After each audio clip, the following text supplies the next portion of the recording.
El sonido de la bofetada resonó por todo el salón de fiestas como un disparo. 200 personas se quedaron en silencio absoluto, con los tenedores a medio camino y las copas suspendidas en el aire.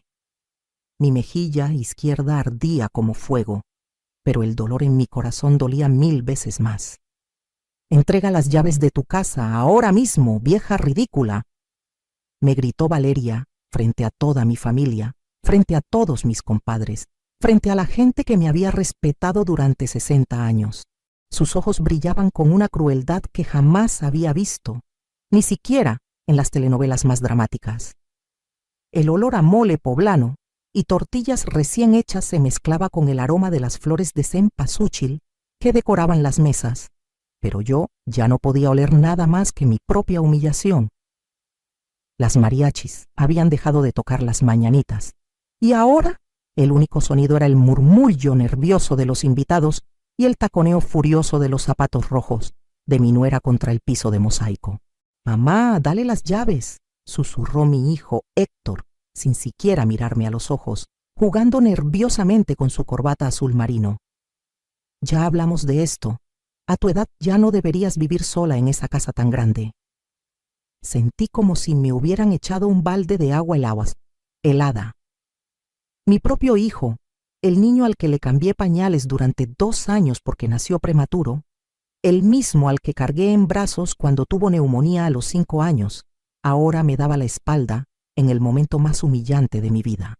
Los ojos de 200 personas me taladraban la piel. Doña Carmen, mi comadre de toda la vida, me miraba con lástima desde la mesa principal. Don Fernando, el dueño de la carnicería donde compro desde hace 30 años, negaba con la cabeza, pero no se atrevía a intervenir. Todos esperaban que yo hiciera algo, que dijera algo, que me defendiera, pero yo solo pude levantarme lentamente de mi silla, con las piernas temblorosas y el corazón latiendo tan fuerte que pensé que se me iba a salir del pecho. Valeria me había arrancado mi dignidad frente a toda mi comunidad, en la boda de mi único hijo, el día que debería haber sido uno de los más felices de mi vida. «Está bien», murmuré con la voz quebrada, sacando las llaves de mi bolsa de piel café que mi difunto esposo Roberto me había regalado en nuestro 20º aniversario. El metal frío tocó mis dedos temblorosos y por un momento pensé en mi Roberto, en cómo él jamás habría permitido que alguien me faltara al respeto así. «Muy bien, por fin reaccionas». Valeria arrancó las llaves de mi mano con tanta fuerza que me lastimó los nudillos. «Mañana vamos por tus cosas. Ya encontramos un departamentito perfecto para ti en la colonia Doctores. Pequeñito, pero suficiente para una persona sola. Lo que esta mujer no sabía, lo que mi propio hijo ignoraba completamente, lo que ninguno de los 200 invitados de esa boda podía imaginar, era que yo acababa de tomar la decisión más importante de mis 60 años de vida. Una decisión que cambiaría todo para siempre. Porque lo que ellos no sabían es que las llaves que acababa de entregar no eran las únicas llaves que yo tenía. Y la casita humilde donde ellos pensaban que vivía no era ni por asomo todo lo que yo poseía.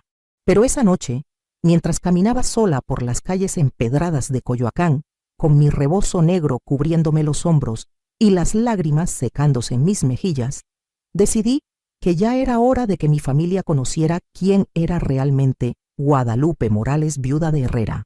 Sigue mi historia hasta el final y comenta la ciudad desde donde me estás viendo para saber qué tan lejos ha llegado mi relato.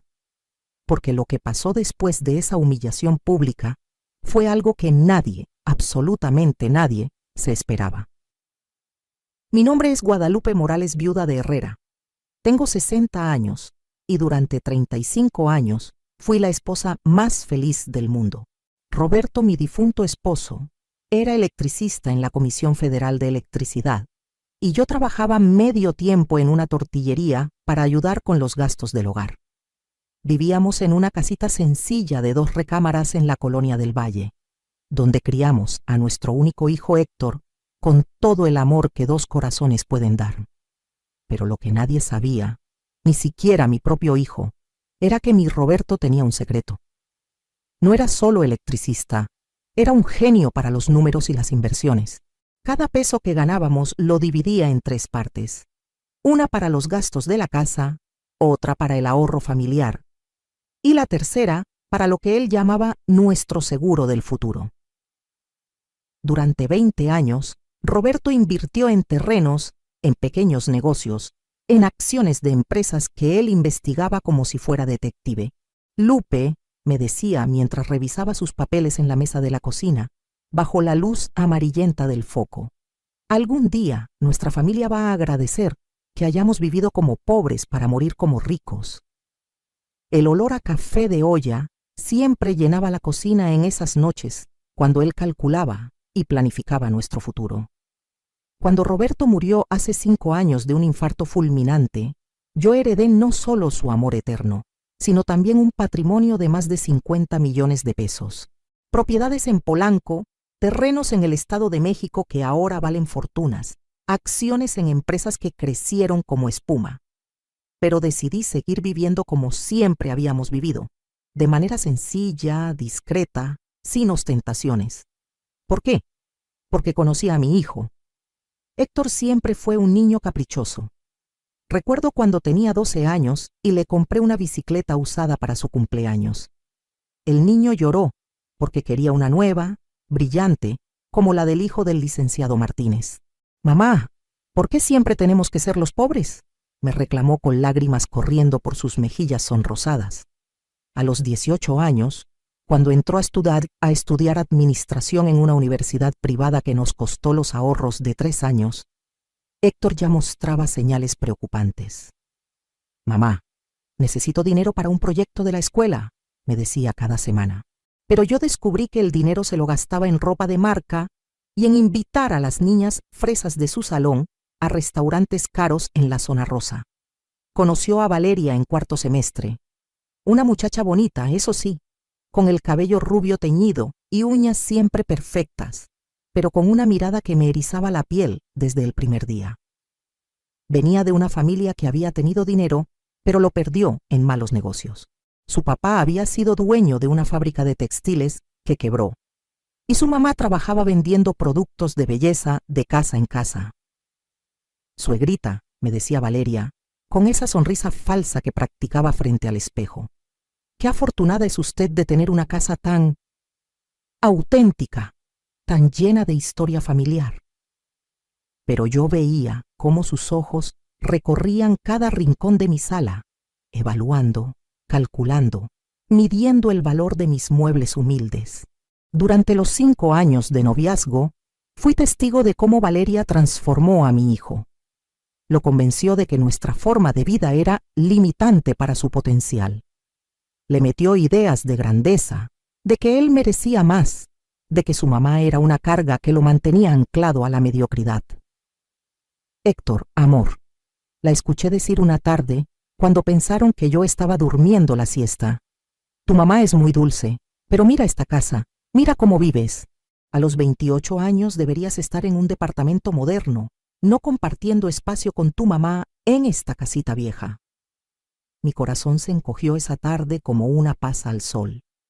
Pero decidí seguir callada, observando, esperando que mi hijo reaccionara y defendiera a la mujer que lo había criado sola después de la muerte de su padre. Nunca lo hizo. La boda se planeó durante un año entero. Valeria quería una ceremonia ostentosa en un salón de fiestas de Las Lomas, con mariachi, ballet folclórico y comida para 200 personas. El presupuesto era de 300,000 pesos, una cantidad que representaba 3 años de mi pensión. «No se preocupe, suegrita», me decía Valeria mientras hojeaba revistas de novias en mi sala. «Héctor y yo vamos a pagar todo. Bueno, él va a conseguir un préstamo. Estamos tan emocionados de comenzar nuestra vida juntos». Pero 2 semanas antes de la boda, llegaron a mi casa con caras largas y noticias que yo ya me esperaba. «Mamá», murmuró Héctor sin poder mirarme directamente. «Se nos complicó lo del dinero de la boda. El banco no nos aprobó el préstamo completo. Nos faltan 150,000 pesos». Valeria se retorcía las manos como actriz de teatro, con lágrimas que parecían de glicerina rodando por sus mejillas maquilladas. ¡Ay, suegrita, no sabemos qué hacer! Ya pagamos el anticipo del salón, ya mandamos las invitaciones. ¿Usted no tendrá unos ahorros guardados para emergencias? Por supuesto que pagué la boda. Saqué el dinero de una de mis cuentas bancarias menores, fingiendo que era todo lo que tenía ahorrado desde la muerte de Roberto. Los vi celebrar mi sacrificio como si fuera la abuela más generosa del mundo. Pero lo que realmente me rompió el corazón no fue prestarles el dinero. Fue la conversación que escuché esa misma noche entre ellos dos en el patio de mi casa, cuando pensaron que yo ya estaba dormida. ¿Ves cómo es fácil manipular a tu mamá?, le decía Valeria a mi hijo, mientras fumaba un cigarro bajo la luz amarilla del poste. Con un poquito de drama y lágrimas, la vieja suelta el dinero. Imagínate todo lo que debe tener guardado en esta casa. No sé, Valeria, respondió Héctor con voz insegura. Siento que estamos siendo muy duros con ella. Es mi mamá. Ay, Héctor, no seas tan sentimental. Tu mamá ha vivido como rata toda su vida, guardando dinero debajo del colchón. Es hora de que ese dinero sirva para algo útil, nuestro futuro. Además, piénsalo bien, a su edad ya no necesita tanto espacio. Esta casa es demasiado grande para una señora sola. Esa noche lloré en silencio, abrazando la almohada que todavía conservaba el olor del perfume Tabú que Roberto me regalaba cada aniversario. Mi hijo, mi único hijo, había elegido a una mujer que me veía como un obstáculo, como un cajero automático con patas. Pero aún tenía esperanza. Pensé que tal vez, después de la boda, cuando pasara la euforia de ser recién casados, las cosas cambiarían, que Valeria aprendería a quererme, que Héctor recordaría quién lo había criado con amor incondicional. ¡Qué equivocada estaba! Después de la luna de miel en Cancún, que por supuesto también pagué yo, prestándoles otros 50,000 pesos, Héctor y Valeria regresaron a vivir al departamento que rentaban en la colonia Roma Norte. Pensé que finalmente tendría paz en mi casita, que podría procesar mi duelo por Roberto sin interrupciones, que tal vez incluso podría empezar a disfrutar discretamente de la fortuna que él me había dejado. ¡Qué ingenua fui! Las visitas comenzaron una semana después de que regresaran del viaje. Llegaban los domingos a la hora de la comida, siempre con las manos vacías, pero con el estómago listo para devorar mi mole, mis enchiladas verdes, mi arroz rojo que hacía como me enseñó mi madre allá en Xochimilco. ¡Ay, suegrita!, suspiraba Valeria, mientras se acomodaba en mi comedor como reina en su trono. ¡Qué rico cocina usted! Yo todavía no aprendo a hacer estas comidas tradicionales. Héctor siempre dice que nadie cocina como su mamá, pero yo notaba cómo sus ojos seguían recorriendo mi casa, deteniéndose en el aparador de caoba que heredé de mi abuela, en el reloj de péndulo que Roberto compró en el mercado de antigüedades, en la televisión vieja que funcionaba perfectamente, pero que para ella era prueba de mi pobreza. Al principio las peticiones eran pequeñas. «Mamá, ¿no tendrás 1,000 pesos prestados?», me preguntaba Héctor cada 15 días. Se nos descompuso la lavadora. O Valeria necesita ir al dentista. O tenemos que cambiar las llantas del carro. Yo siempre decía que sí. Sacaba el dinero de la caja fuerte que tenía escondida detrás del cuadro de la Virgen de Guadalupe en mi recámara, fingiendo que cada préstamo me dolía económicamente. Ellos nunca me devolvían ni un peso, pero yo hacía como si no me diera cuenta. Después de 6 meses, las peticiones se volvieron más atrevidas. «Suegrita», me dijo Valeria una tarde mientras bebíamos té de manzanilla en mi cocina. Héctor y yo estuvimos pensando, este departamento donde vivimos está muy caro. Pagamos 12,000 pesos de renta, más servicios. Son casi 15,000 pesos al mes, que literalmente estamos tirando a la basura. Sus uñas postizas tamborileaban sobre mi mesa de madera mientras hablaba, haciendo un sonido que me crispaba los nervios como uñas en pizarrón. «¿Y qué proponen?», le pregunté, aunque ya me imaginaba hacia dónde iba la conversación. «Pues pensamos que sería bueno para todos si nos viniéramos a vivir aquí con usted. Mire, usted tiene 2 recámaras. Nosotros podríamos usar una y así le haríamos compañía. Además, Podríamos ayudarla con los gastos de la casa. El té se me atoró en la garganta. ¿Ayudarme con los gastos? Claro, suegrita. Nosotros podríamos aportar, digamos, 3,000 pesos al mes para gastos de luz, agua, gas, y yo le ayudaría con el aseo, con la comida. Sería como una gran familia feliz. 3,000 pesos por una casa que valía más de 8 millones, sin contar que nunca me habían devuelto ni uno solo de los préstamos que les había dado. Déjame pensarlo, les dije, ganando tiempo. Esa noche llamé a mi único confidente, don Ramón Villalobos, el abogado que había sido socio de Roberto en algunas inversiones y que manejaba discretamente mis asuntos legales. «Doña Guadalupe», me dijo don Ramón con esa voz grave que siempre me tranquilizaba. ¿Está usted segura de que quiere seguir ocultándole su patrimonio a su hijo? Tal vez, si él supiera la verdad, su actitud cambiaría. Don Ramón, si Héctor supiera que tengo dinero, ya no sabría si me quiere por amor o por interés. Y su esposa, esa mujer me daría la estocada final. Prefiero seguir siendo la suegra pobretona que les da lástima. Como usted diga, doña Guadalupe, pero le aconsejo que vaya documentando todo. Estas situaciones pueden complicarse. Don Ramón tenía razón. Las cosas se complicaron mucho más rápido de lo que yo esperaba. Al cabo de 2 semanas, sin haber recibido respuesta a su propuesta, Valeria subió la presión. Llegó a mi casa un martes por la tarde, cuando yo regresaba del mercado de San Juan donde compraba mis verduras frescas. «Suegrita, tenemos que hablar», me dijo con un tono que ya no tenía nada de dulce. «Héctor y yo tomamos una decisión. Nos vamos a venir a vivir aquí, le guste o no». «¿Cómo que le guste o no?», le respondí, sintiendo cómo mi presión arterial se disparaba. «Mire, señora, seamos realistas.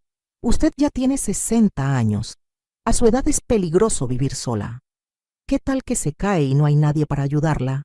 ¿Qué tal que le entra un ratero y no puede defenderse? Nosotros venimos a cuidarla, a protegerla». «Yo estoy perfectamente bien viviendo sola, Valeria. ¿Perfectamente bien?». Se rió con una carcajada que me sonó como vidrios rotos. «Suegrita, usted ve televisión con el volumen altísimo porque ya no oye bien. Se le olvida apagar la estufa. El otro día llegamos y tenía la puerta abierta de par en par porque se le olvidó cerrarla con llave». Todo eso era mentira. Yo tenía el oído perfectamente bien. Jamás se me había olvidado apagar la estufa, y la puerta había estado abierta porque estaba regando las plantas del patio. Pero Valeria estaba construyendo un expediente falso contra mí. Además, continuó con esa sonrisa venenosa que ya conocía muy bien. «Esta casa es demasiado grande para una sola persona. Mire cuánto paga de predial, de luz, de agua. Todo ese dinero que podría estar ahorrando para emergencias médicas. Valeria, esta es mi casa. La casa donde viví 30 años con Roberto, donde crié a mi hijo. No me voy a ir». Sus ojos se endurecieron como pedernal.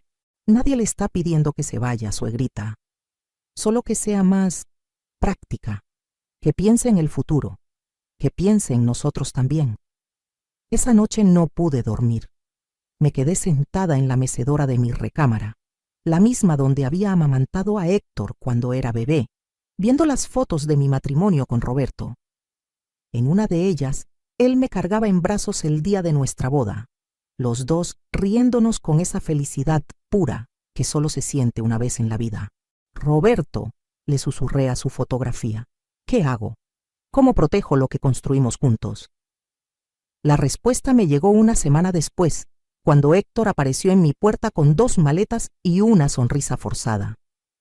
«Mamá, ya decidimos, nos venimos hoy. Valeria ya dio aviso en el departamento. No te preocupes, vamos a ser muy respetuosos de tu espacio». «Pero Héctor, yo no...». «Mamá, no hagas esto más difícil de lo que ya es. Es lo mejor para todos.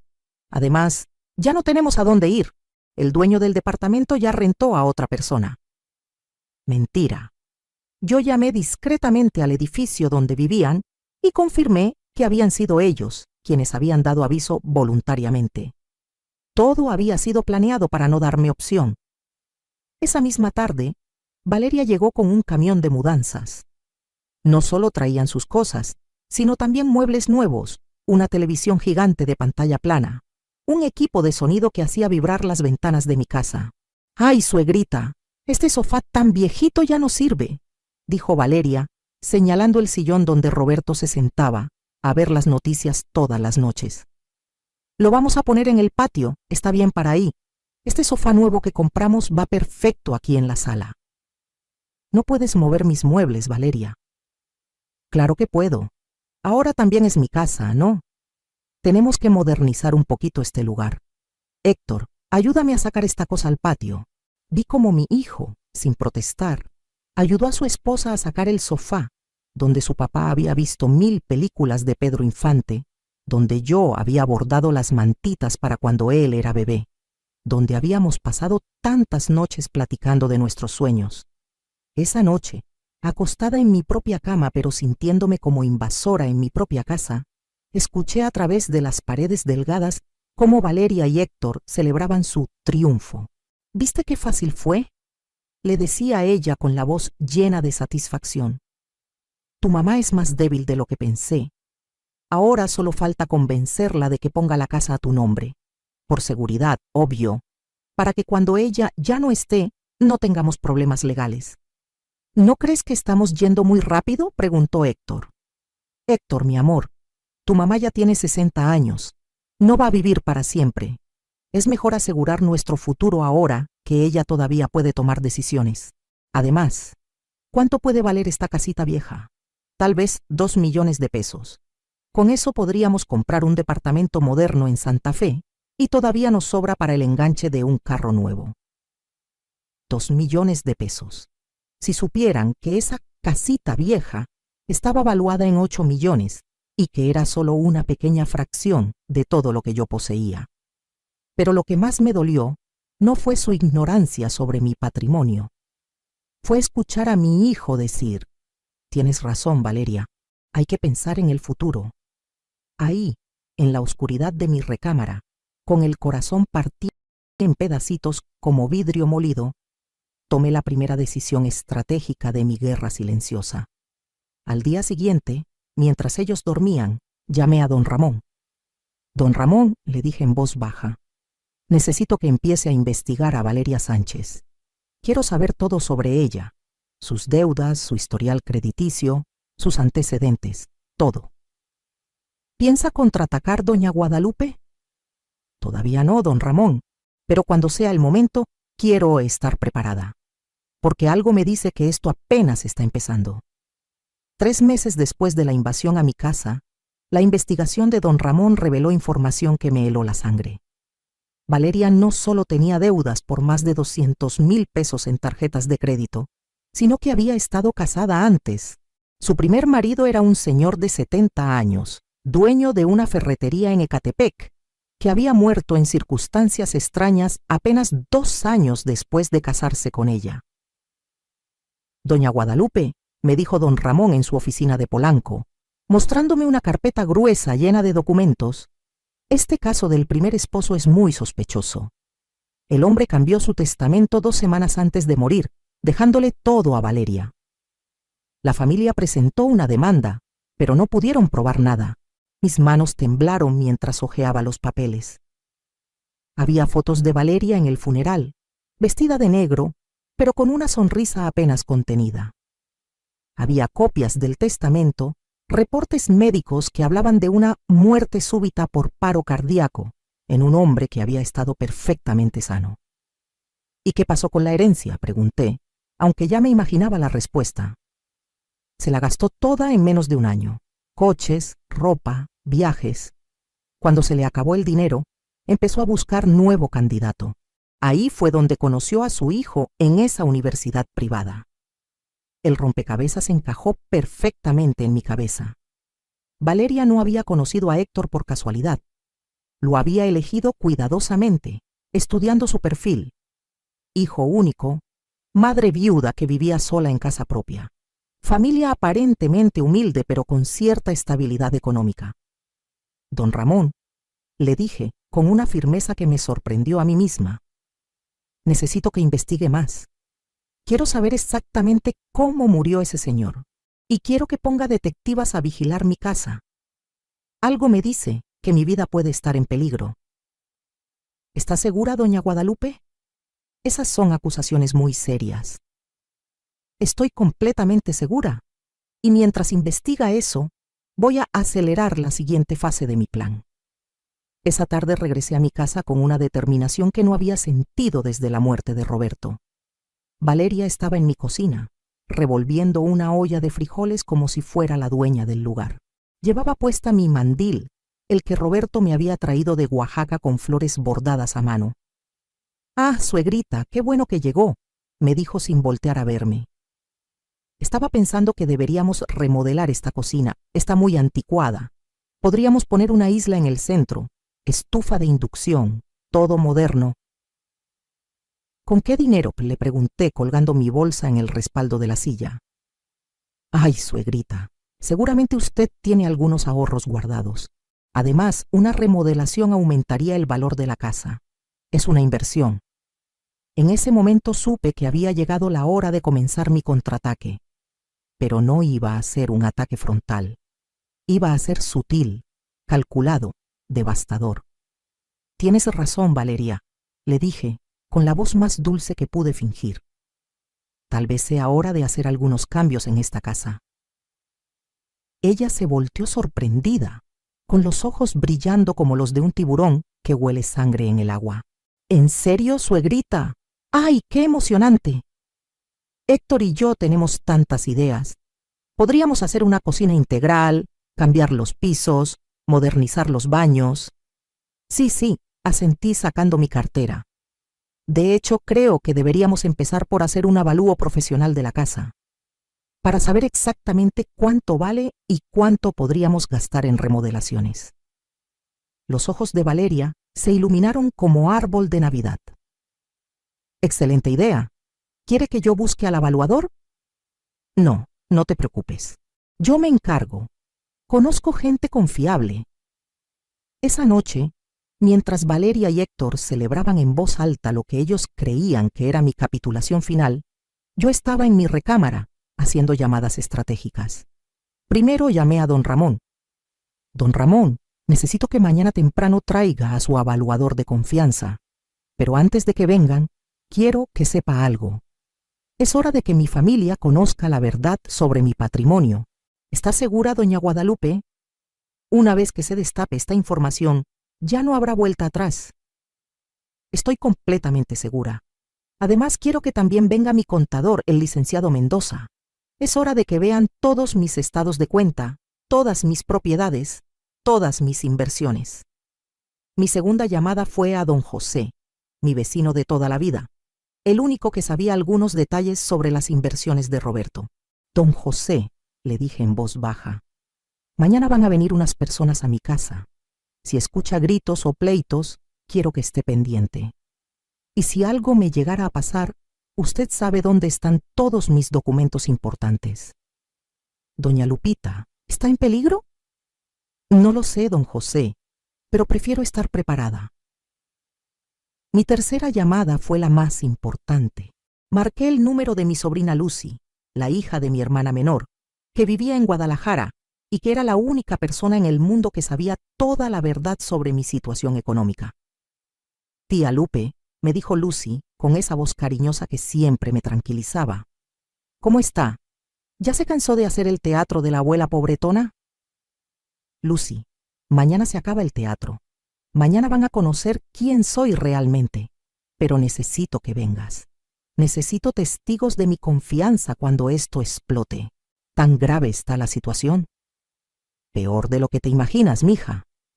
Esta mujer que se casó con Héctor no es lo que aparenta, y me temo que mi vida puede estar en riesgo. Salgo mañana temprano en el primer vuelo, tía. No se preocupe».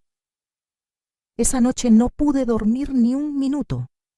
Me quedé sentada en mi mecedora viendo las fotos de Roberto, preparándome mentalmente para la guerra que estaba por comenzar. A las 3 de la mañana escuché ruidos extraños en la cocina. Me asomé por la rendija de mi puerta y vi a Valeria revisando todos mis cajones buscando algo, documentos, Estaba buscando escrituras, testamentos, papeles importantes. En ese momento supe que don Ramón tenía razón. Valeria no era solo una mujer codiciosa, era peligrosa. Y yo era su siguiente objetivo. Pero lo que ella no sabía era que Guadalupe Morales, viuda de Herrera, no era la viejita indefensa que había estado fingiendo ser durante 5 años. Era la viuda de un hombre que me había enseñado a ser estratega, la heredera de una fortuna que había sabido proteger en silencio, la madre que estaba dispuesta a todo para defender lo que era suyo. Al amanecer, mientras preparaba café en mi cocina recién saqueada por mi nuera, tomé la decisión final. Ya no iba a ser la víctima, ya no iba a fingir debilidad, ya no iba a permitir que me faltaran al respeto en mi propia casa. Hoy iba a conocer a la verdadera Guadalupe Morales, y ellos iban a descubrir que habían elegido a la víctima equivocada. La guerra apenas comenzaba. A las 8 de la mañana siguiente, mientras Valeria y Héctor dormían placenteramente en la que había sido la recámara de costura de Roberto, yo ya tenía la mesa del comedor perfectamente preparada para la reunión más importante de mi vida. Había puesto mi mejor mantel, el de encaje que bordé durante mis primeros años de matrimonio, y había preparado café de olla con canela, pan dulce de la panadería San Antonio, y hasta unas flores frescas en el centro de la mesa. Todo tenía que verse perfecto para lo que estaba por suceder. Don Ramón llegó puntualmente a las 9, acompañado del licenciado Mendoza, mi contador, y del ingeniero Martínez, el evaluador certificado. Los 3 venían con maletines llenos de documentos y calculadoras. Detrás de ellos llegó mi sobrina Lucy en un taxi desde el aeropuerto, con su maleta pequeña y esa sonrisa cómplice que me llenó el corazón de valor. «Tía Lupe», me susurró Lucy al abrazarme, «¿está usted lista para esto?» «Más lista que nunca, mija». Valeria apareció en la sala a las 10 de la mañana, envuelta en una bata de seda rosa que había comprado con el dinero que le presté para emergencias médicas. Sus ojos se entornaron con sospecha cuando vio a todos esos señores elegantes sentados en mi comedor humilde. «Buenos días», dijo, con esa voz melosa pero tensa. «¿Y estos señores son...?» «Ay, buenos días, Valeria», le respondí con la sonrisa más inocente que pude fingir. «Te presento a don Ramón, mi abogado, al licenciado Mendoza, mi contador, y al ingeniero Martínez, que vino a hacer el avalúo de la casa que tanto querías». La palabra contador hizo que Valeria parpadeara varias veces, como lechuza sorprendida por una lámpara. «¿Su contador, suegrita? No sabía que usted tuviera contador». «Ay, mija, una nunca sabe cuándo va a necesitar ayuda profesional. Anda, siéntate. Vamos a desayunar mientras los señores trabajan». Héctor bajó 15 minutos después, con el cabello revuelto y cara de no haber dormido bien. Cuando vio la escena, su expresión cambió de somnolencia a alarma. «Mamá, ¿qué está pasando? ¿Por qué hay tanta gente en la casa?» «Buenos días, mi amor», le dije dándole un beso en la frente como cuando era niño. «Solo estamos haciendo ese avalúo que tanto querían para las remodelaciones. ¿No es emocionante?» Durante las siguientes 3 horas, mientras el ingeniero Martínez medía cada centímetro de la casa con sus instrumentos profesionales, yo observaba las caras de Valeria y Héctor. Ella trataba de mantener la compostura, pero yo notaba cómo sus manos temblaban ligeramente cuando tomaba la taza de café. Héctor parecía genuinamente confundido, lo cual me confirmó que él no era el cerebro detrás de esta operación. «Señora Herrera», dijo el ingeniero cuando terminó sus mediciones, «esta propiedad está en excelente estado. La construcción es sólida, la ubicación es privilegiada. Según mis cálculos preliminares, el valor comercial de esta casa oscila entre los 8.2 y 8.5 millones de pesos». El silencio que siguió fue tan profundo que se podría haber cortado con cuchillo. Valeria se puso pálida como papel de china. Héctor abrió la boca, pero no salió sonido alguno. «¿8 millones?» murmuró Valeria con voz ahogada. «Así es, señora. confirmó el ingeniero. Es una propiedad muy valiosa. La señora Herrera tiene un patrimonio inmobiliario considerable aquí. Pero, tartamudeó Héctor. Mamá, yo pensé que esta casa valía... ¿Cuánto pensabas que valía, mijo? Le pregunté con genuina curiosidad. No sé, tal vez 200,000, 300,000 pesos. Don Ramón carraspeó discretamente. Señora Herrera, ¿quiere que procedamos con la segunda parte de la reunión? Por favor, don Ramón. Mi abogado sacó una carpeta gruesa de su maletín y la colocó sobre la mesa. Señores, dijo dirigiéndose a Valeria y Héctor. La señora Herrera me pidió que les mostrara algunos documentos. Como van a vivir en esta casa y están planeando remodelaciones, considera importante que conozcan la situación patrimonial completa. Valeria y Héctor se inclinaron hacia adelante como buitres sobre carroña. Sus ojos brillaban con codicia mal disimulada. Aquí tenemos, continuó don Ramón sacando papeles uno por uno, las escrituras de esta casa, valuada como ya dijimos en 8.5 millones. Aquí las escrituras de un departamento en Polanco, valuado en 12 millones de pesos, que la señora renta a una empresa extranjera. Aquí las escrituras de 2 locales comerciales en el centro histórico, valuados en 6 millones cada uno. Con cada documento que aparecía, las caras de Valeria y Héctor se transformaban más. Era como ver a alguien que se da cuenta de que acaba de ganar la lotería y al mismo tiempo descubre que ha estado viviendo al lado de un millonario sin saberlo. Aquí tenemos, siguió don Ramón implacable, los títulos de 3 terrenos en el Estado de México que el señor Roberto compró hace 15 años y que ahora valen aproximadamente 20 millones de pesos en total. Aquí el portafolio de inversiones en la Bolsa de Valores, con un valor actual de 18 millones de pesos. Licenciado Mendoza tomó la palabra. Y aquí tenemos los estados de cuenta bancarios. La señora Herrera mantiene cuentas en 5 bancos diferentes, con un saldo total de aproximadamente 15 millones de pesos en efectivo. Valeria se había puesto verde, literalmente verde. Parecía que iba a vomitar en mi mantel de encaje. Héctor estaba inmóvil, con la boca abierta, procesando números que su cerebro no podía comprender. En resumen, concluyó don Ramón, el patrimonio total de la señora Guadalupe Morales, viuda de Herrera, asciende a aproximadamente 69 millones de pesos. El silencio que siguió duró una eternidad. Se oía el tic-tac del reloj de péndulo, el rumor del tráfico en la calle, el ladrido lejano de un perro. Pero dentro de mi comedor, el aire se había vuelto tan espeso que se podía masticar. 69 millones, susurró Valeria, como si estuviera rezando. Mamá, dijo Héctor con voz quebrada, ¿por qué nunca me dijiste?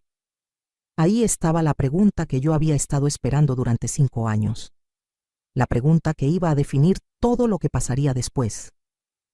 ¿Por qué nunca te dije que, mijo? Que tenía dinero? Terminé su oración. ¡Ay, Héctor! ¿Y qué diferencia habría hecho? Toda la diferencia del mundo, explotó Valeria, recuperando súbitamente el habla. Todo este tiempo hemos estado preocupados por usted, pensando que era una señora pobre que apenas sobrevivía con su pensión. ¿Preocupados por mí? Repetí, saboreando cada palabra. ¿Es así como llamas a pedirme dinero prestado cada semana? ¿A mudarse a mi casa sin permiso? ¿A planear remodelaciones con mi dinero? La cara de Valeria pasó del verde al rojo fuego. Sus verdaderos colores comenzaron a salir. Usted nos engañó. Nos hizo creer que era pobre mientras tenía una fortuna escondida. No los engañé, respondí con calma. Ustedes nunca me preguntaron cuánto dinero tenía. Simplemente asumieron que era pobre porque vivo de manera sencilla. Pero es que no es normal, gritó Valeria. La gente normal que tiene dinero lo demuestra. Vive en casas grandes, maneja carros lujosos, se viste bien. ¿Y qué tiene de malo mi forma de vestir? Pregunté, mirando mi vestido sencillo de algodón. Todo se ve como una criada, como si no tuviera ni para comer. Lucy, que había estado callada durante toda la reunión, intervino con voz fría. ¿Y eso le da derecho a tratarla como la ha estado tratando? Valeria se volteó hacia Lucy como víbora lista para atacar. ¿Y usted quién es para opinar? Soy la sobrina de la señora Herrera, y a diferencia de ustedes, yo sí sabía la situación económica de mi tía. También sabía cómo la estaban tratando. Por eso vine. Esto es una conspiración, murmuró Héctor, pasándose las manos por el cabello. Toda la familia lo sabía menos nosotros. No toda la familia, corregí, solo Lucy, y los señores que manejan mis negocios desde hace años. Don Ramón cerró su carpeta con un sonido seco. Señora Herrera, ¿quiere que procedamos con la tercera parte de la reunión? Sí, por favor. Mi abogado sacó otra carpeta, esta vez más delgada. La señora Herrera también me pidió que investigáramos algunos antecedentes. Los ojos de Valeria se llenaron de pánico puro. ¿Qué antecedentes? Principalmente los suyos, señora Sánchez de Herrera. El apellido completo, pronunciado con esa formalidad legal, sonó como sentencia de muerte. Aquí tenemos, continuó don Ramón, su historial crediticio. Deudas por 230,000 pesos en tarjetas de crédito. Aquí su historial matrimonial. Su primer esposo, el señor Evaristo Gutiérrez, murió en circunstancias que la familia considera sospechosas. Aquí están las copias de la demanda que presentaron sus hijos. Valeria se puso de pie tan violentamente que tiró su silla. Esto es invasión a la privacidad. No tienen derecho. Tenemos todo el derecho, respondió don Ramón calmadamente, cuando existe sospecha de que la vida de nuestra cliente puede estar en peligro. ¿Peligro? Héctor nos miró a todos como si estuviéramos locos. ¿De qué peligro hablan? Don Ramón abrió otra sección del expediente. Su esposa tiene un patrón muy claro, joven. Busca hombres mayores con propiedades, se casa con ellos, los convence de cambiar sus testamentos y después... ¡Basta!, gritó Valeria. Esto es difamación. Los voy a demandar a todos. ¿Con qué dinero?, murmuró Lucy. En ese momento, viendo a Valeria descompuesta, furiosa, mostrando su verdadera personalidad frente a mi hijo, supe que mi plan estaba funcionando a la perfección, pero lo mejor aún estaba por venir. Bueno, dije levantándome de mi silla con toda la dignidad que pude reunir. Creo que ya es suficiente revelación por hoy. Señores, muchísimas gracias por venir. Lucy, ¿puedes acompañar a los señores a la puerta? Esperen, gritó Valeria. No pueden irse así. Tenemos que hablar, tenemos que arreglar esto. ¿Arreglar qué, Valeria? Pues, nuestra situación. Somos familia. Héctor es su hijo. Yo soy su nuera. Tenemos derecho a... ¿Derecho a qué? A ser parte de todo esto, a que nos tome en cuenta, a que nos ayude. Ahí estaba. La máscara había caído completamente. Ya no era la nuera dulce y preocupada. Era la mujer codiciosa que yo había conocido desde el primer día. Valeria, le dije con la voz más fría que jamás había usado. Durante 5 años fingí ser la suegra pobretona que ustedes creían que era. Ahora es tu turno de mostrar quién eres realmente. Yo no finjo nada. Yo amo a su hijo. ¿Lo amas? ¿O amas lo que ahora sabes que él puede heredar? Valeria me miró con odio puro, sin filtros, sin máscaras. Las dos cosas, gruñó entre dientes. Y usted no va a impedírmelo. En ese momento supe que don Ramón tenía razón. Valeria no era solo codiciosa, era peligrosa. Pero yo ya había tomado todas las precauciones necesarias. Los documentos estaban seguros. Los testigos habían escuchado todo. Las grabaciones estaban corriendo desde que comenzó la reunión. La guerra había comenzado oficialmente, y yo tenía todas las armas. Los siguientes 3 días fueron los más tensos de mi vida. Valeria y Héctor se encerraron en su recámara, susurrando planes que yo podía imaginar perfectamente. De vez en cuando los escuchaba discutir a gritos, él cuestionando las cosas que don Ramón había revelado sobre ella, ella convenciéndolo de que todo era mentira. una conspiración de la familia rica para separarlos. Lucy se quedó conmigo esos días, durmiendo en el sofá de la sala, alegando que quería pasar tiempo con su tía favorita. Pero ambas sabíamos la verdad. Estaba ahí para protegerme. El cuarto día, Valeria tomó la iniciativa. Era viernes por la tarde, y yo estaba en la cocina preparando sopa de tortilla cuando ella entró con una sonrisa que no llegaba a sus ojos. Llevaba puesto un vestido negro muy elegante que no le había visto antes, zapatos altos y hasta se había pintado los labios de rojo intenso. «Suegrita», me dijo con esa voz melosa que ya conocía tan bien. «Héctor y yo hemos estado pensando mucho en todo lo que pasó el lunes». «¿Ah, sí?», respondí, siguiendo picando cebolla sin mirarla. «Sí, y queremos pedirle una disculpa. Creo que reaccionamos mal por la sorpresa. Es que nunca nos imaginamos que usted tuviera, bueno, tanta abundancia». Abundancia. Qué palabra tan cuidadosamente elegida. No hay nada que disculpar, Valeria.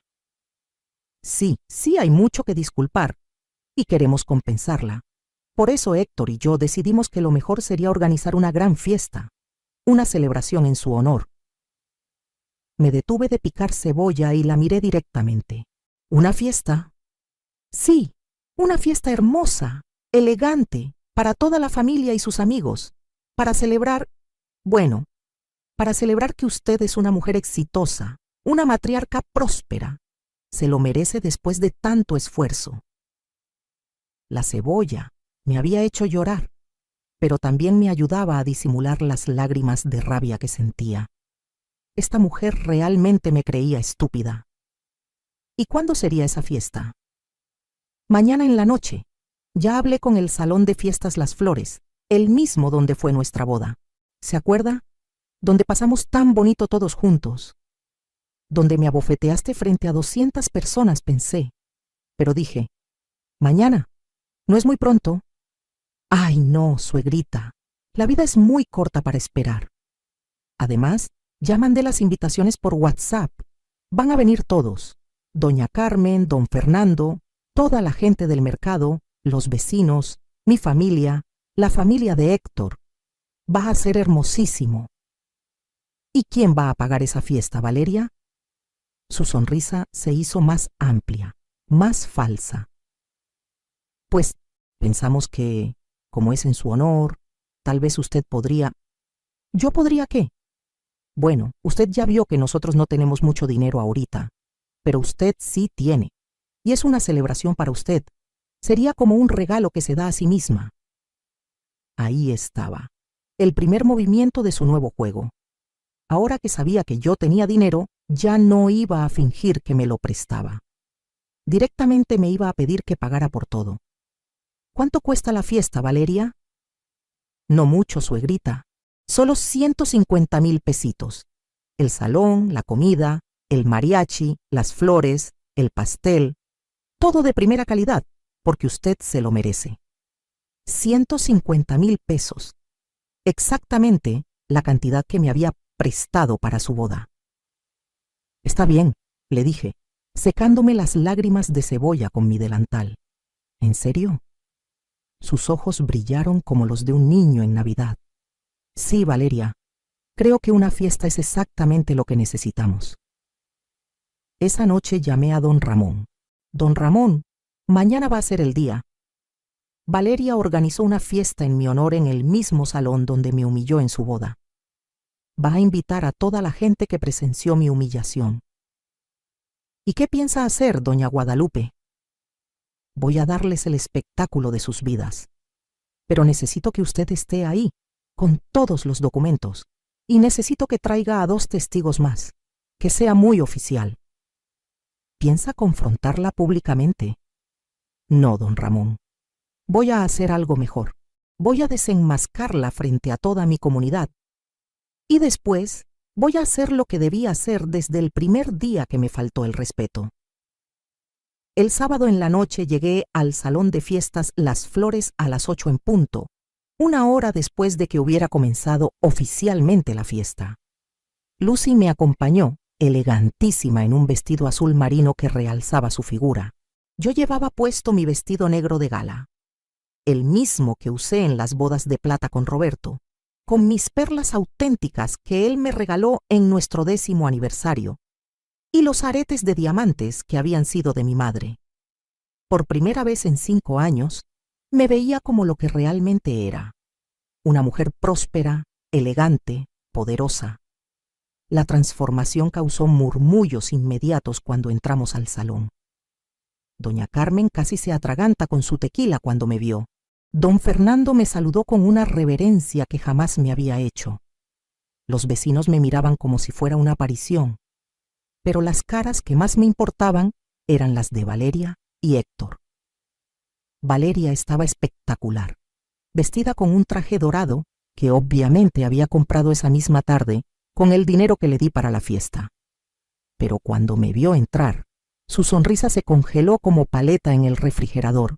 Héctor llevaba puesto su único traje formal, el mismo de su boda, pero se veía incómodo, nervioso, como si presintiera que algo malo estaba por pasar.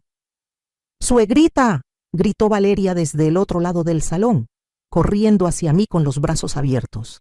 «Se ve hermosísima. Todos estaban esperándola». El mariachi tocaba las mañanitas mientras caminaba hacia la mesa principal. Era la misma canción que habían estado tocando cuando me abofeteó 3 semanas atrás. La ironía era perfecta. «Señoras y señores», gritó Valeria tomando el micrófono, «quiero que todos brindemos por mi suegrita adorada, doña Guadalupe Morales, viuda de Herrera». Los aplausos llenaron el salón. Todas las caras sonrientes, todas las copas alzadas, toda la celebración falsa de una mujer que me había humillado públicamente en el mismo lugar. Pero yo sonreí y saludé como reina en su coronación. «Queremos discurso, queremos discurso», empezó a gritar la gente. Valeria me extendió el micrófono con esa sonrisa de tiburón que ya conocía también. «Ándele, suegrita, díganos unas palabras». Tomé el micrófono con manos firmes. El salón se quedó en silencio total. 200 personas esperando mis palabras. «Buenas noches a todos», comencé con voz clara y fuerte. «Muchas gracias por estar aquí esta noche, en este salón tan especial para mi familia». Aplausos educados. Hace exactamente 21 días, en este mismo lugar, durante la boda de mi hijo Héctor, viví uno de los momentos más humillantes de mi vida. El aplauso se cortó abruptamente. Los murmullos comenzaron. En este mismo lugar, frente a muchos de ustedes que están aquí esta noche, mi nuera Valeria me abofeteó porque me negué a entregarle las llaves de mi casa. Valeria se había puesto blanca como papel. Héctor la miraba con pánico, como si quisiera desaparecer. En aquel momento ustedes vieron a una señora mayor, humilde, sin recursos, siendo abusada por su familia, una víctima indefensa. Silencio absoluto. Ni siquiera el mesero se atrevía a caminar. Pero esta noche quiero contarles quién soy realmente. Le hice una seña a don Ramón, que estaba sentado en una mesa cerca del estrado. Él se acercó con su maletín y se colocó a mi lado. «Mi nombre es Guadalupe Morales, viuda de Herrera. Tengo 60 años y soy propietaria de un patrimonio de 69 millones de pesos». El salón explotó en murmullos, gritos ahogados, exclamaciones de asombro. Valeria se tambaleó y tuvo que sostenerse de una silla. Durante 5 años fingí ser la suegra pobretona que mi nuera creía que era. Permití que me pidiera dinero prestado cada semana.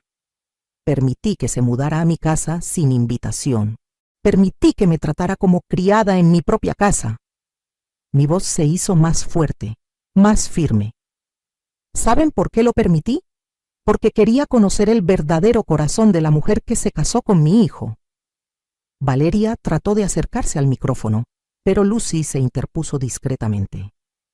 «Don Ramón», continué, ¿podría mostrarles a todos los presentes los documentos que trajimos?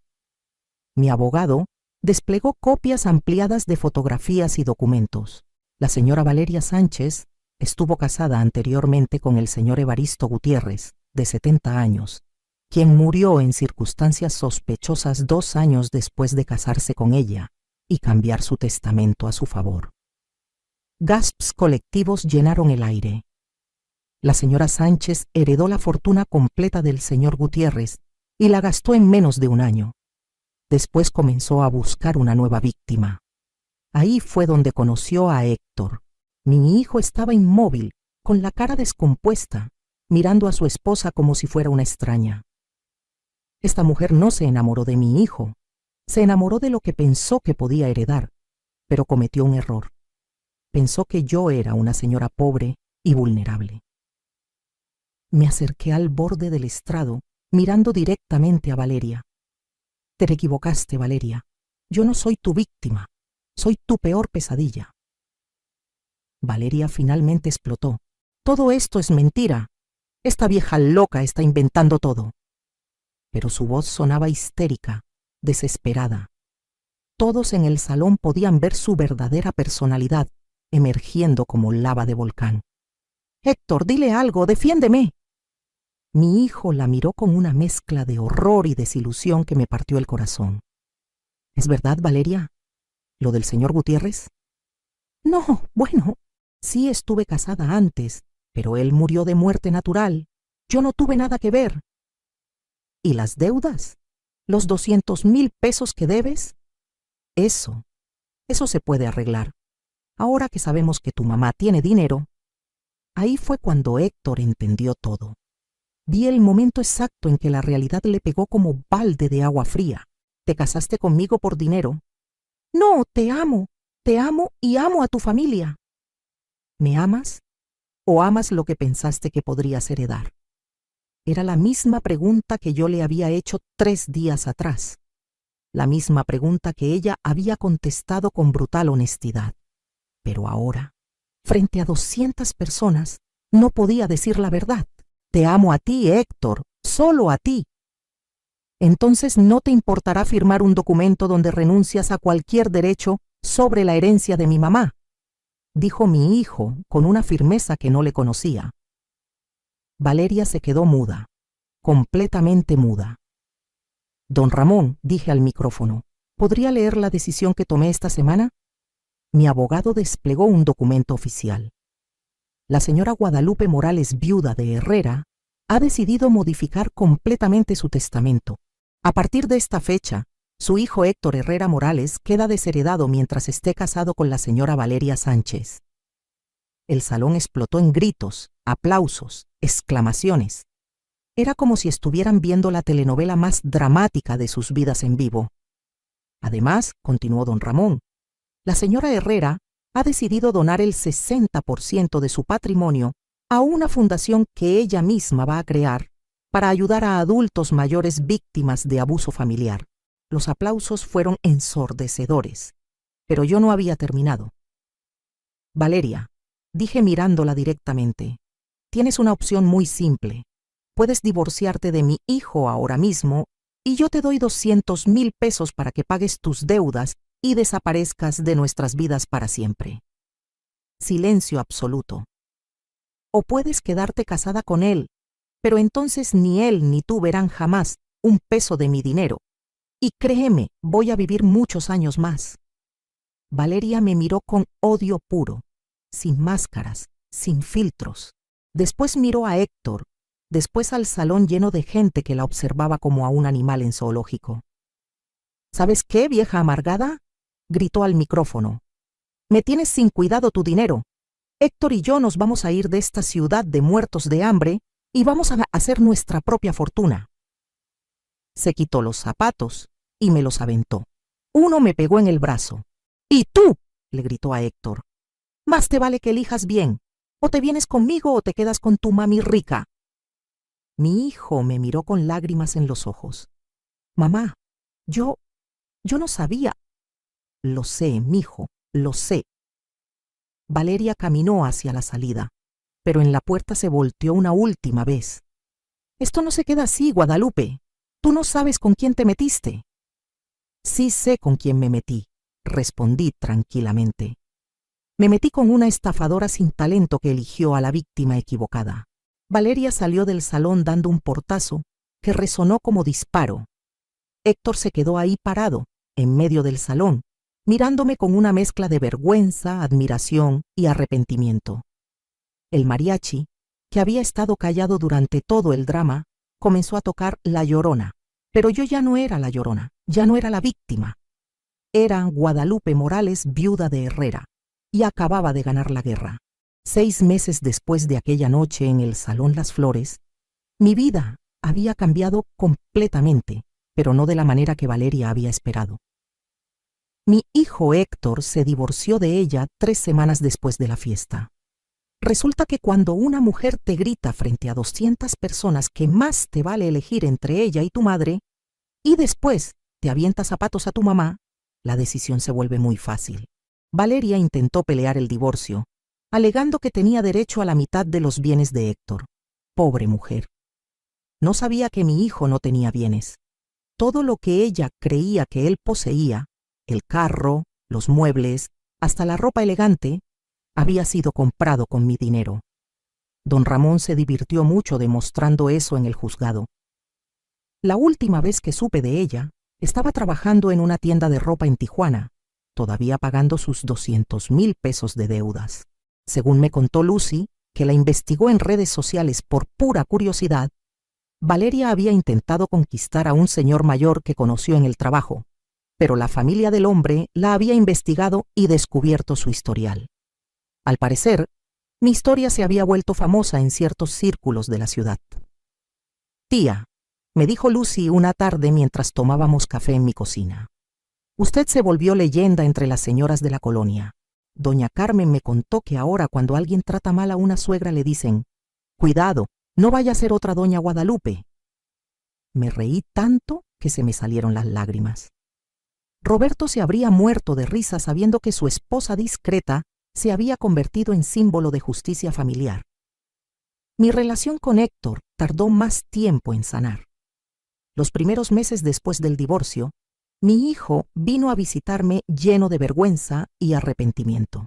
«Mamá», me dijo una tarde mientras yo regaba mis geranios en el patio, «no sé cómo pedirte perdón. No sé cómo fui tan ciego». «Héctor, mijo», le respondí dejando la regadera y sentándome junto a él en el banco de madera que Roberto había hecho con sus propias manos, «el amor nos ciega a todos. Tú no eres el primer hombre que se enamora de la mujer equivocada. Pero yo dejé que te tratara mal. Yo participé en humillarte. Eso no tiene perdón. ¿Sabes qué es lo que más me duele, Héctor? No es que me hayas humillado. Es que durante 5 años pensaste que tu mamá era tan pobre que necesitaba tu lástima». Mi hijo agachó la cabeza. «¿Por qué nunca me dijiste la verdad, mamá?» «Porque quería que me quisieras por ser tu mamá, no por ser rica. Y quería conocer el corazón de la mujer que eligieras. Si Valeria hubiera sido buena persona, si me hubiera tratado con respeto, aunque creyera que era pobre, yo habría sido la suegra más generosa del mundo. ¿Y ahora? Todavía puedo ser tu hijo». Lo abracé fuertemente, sintiendo cómo se le quebró la voz, como cuando era niño y se caía de la bicicleta.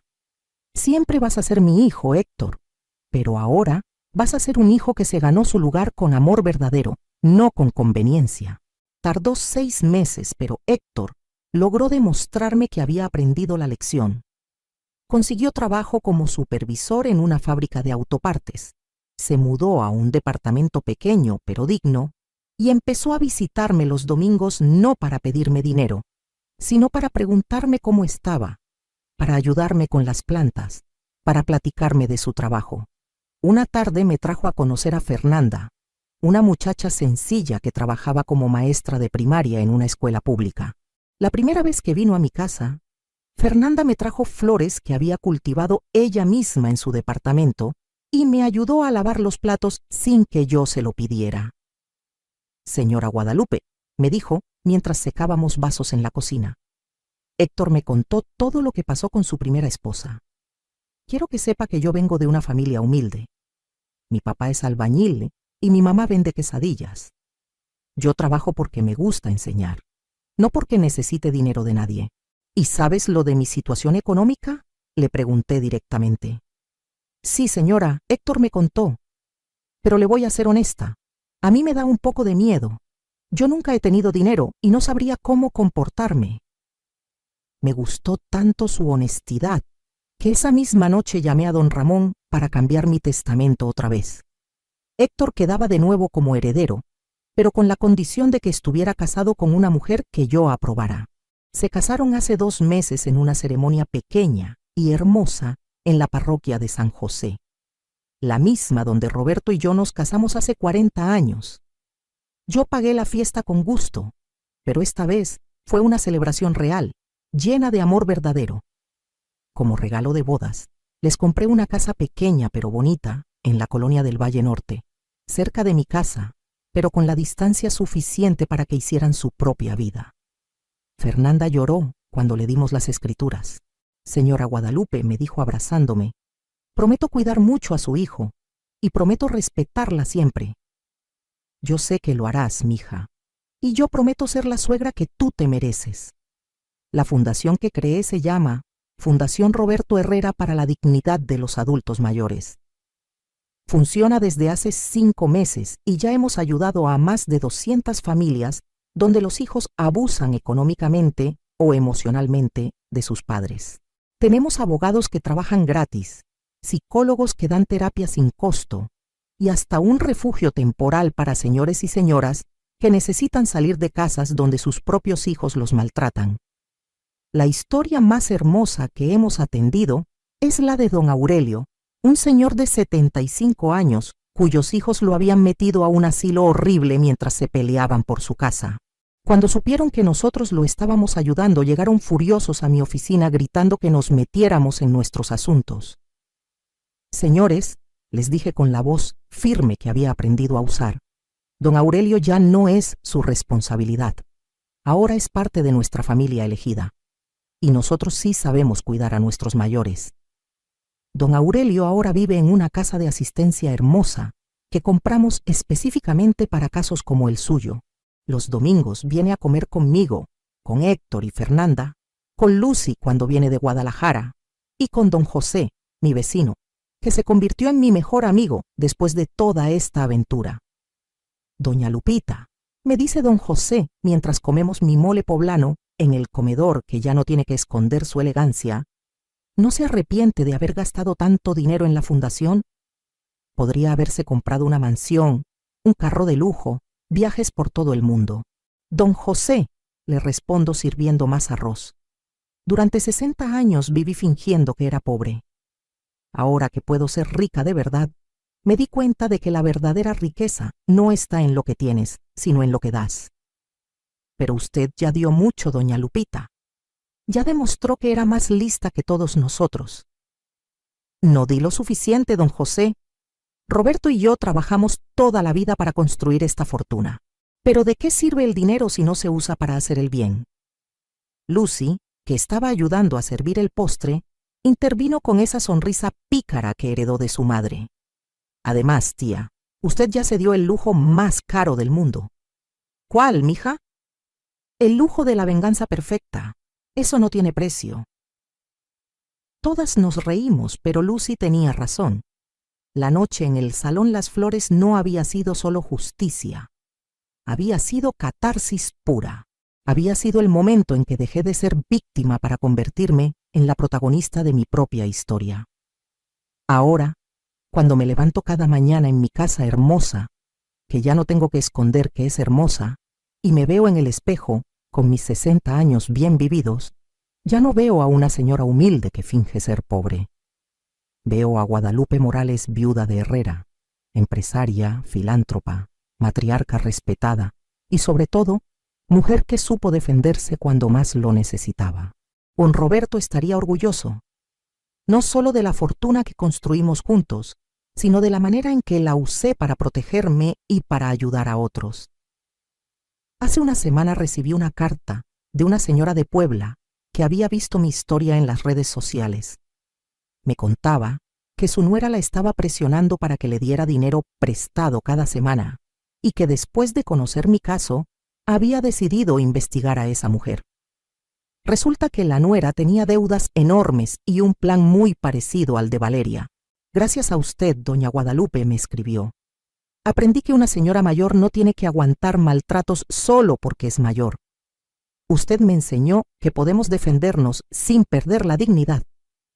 Esa carta la tengo enmarcada en mi recámara, junto a la foto de mi boda con Roberto, porque me recuerda que mi historia no terminó con mi venganza, comenzó con mi liberación. Esta noche, mientras escribo estas líneas en el diario que comencé después de todo lo que pasó, me doy cuenta de que la vida me dio una segunda oportunidad. A los 60 años, cuando muchas mujeres piensan que ya todo está dicho, yo descubrí que apenas estaba empezando a ser quien realmente soy. ¿Qué harías en mi lugar si descubrieras que alguien de tu propia familia te está usando? ¿Has pasado por algo así? ¿Conoces a alguien que esté viviendo lo que yo viví? Si estás viendo esto desde cualquier lugar del mundo, quiero que sepas algo muy importante. Nunca es tarde para defenderte. Nunca eres demasiado vieja para exigir respeto.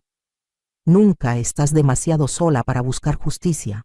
Y si alguien te está tratando mal solo porque cree que eres vulnerable, tal vez es hora de demostrarle que se equivocó contigo, como se equivocaron conmigo.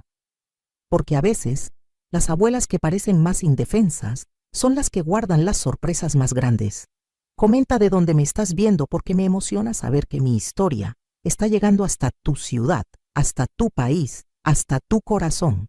Y si esta historia te sirvió para algo, si te ayudó a entender algo sobre tu propia familia o tu propia vida, me harías muy feliz compartir con más personas que puedan necesitar escucharla. Porque al final, todas las abuelitas del mundo nos cuidamos entre nosotras y todas merecemos respeto.